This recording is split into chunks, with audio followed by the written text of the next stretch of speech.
before the feast day of the Passover, Jesus knew that the hour was approaching when he would pass from this world to the Father, and since he had always loved his own who were in the world, he loved them unto the end.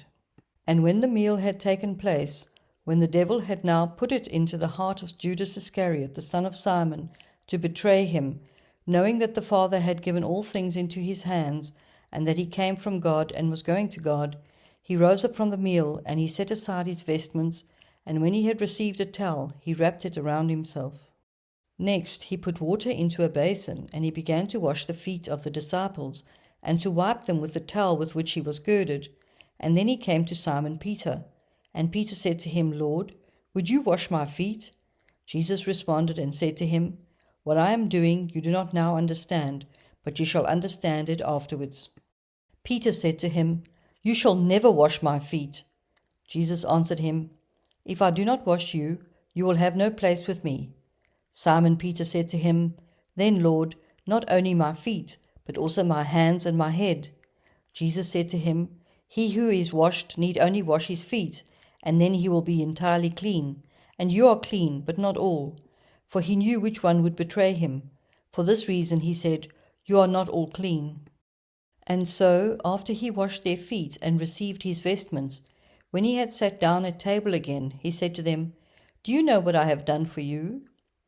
You call me teacher and Lord, and you speak well, for so I am. Therefore, if I, your Lord and teacher, have washed your feet, you also ought to wash the feet of one another. For I have given you an example, so that just as I have done for you, so also should you do. St. John Chrysostom tells us, It was a thing worthy of him, who came from God and went to God, to trample upon all pride. He rose from supper and laid aside his garment, and took a towel and girded himself. After that he poured water into a basin, and began to wash his disciples' feet, and to wipe them with the towel wherewith he was girded. See what humility he shows, not only in washing their feet, but in other things.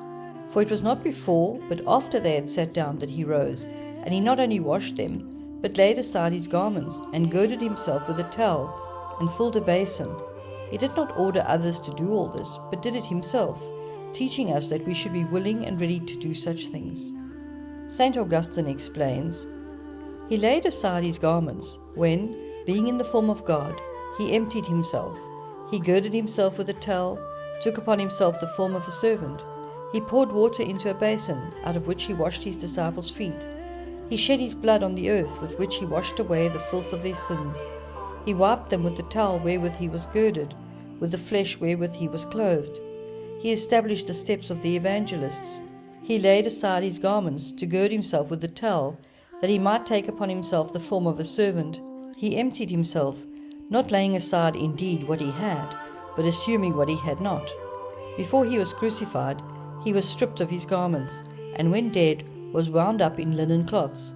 The whole of his passion is our cleansing. For more commentaries like these, and to learn more about the lives of the Fathers, come and join us at journeywiththefathers.com.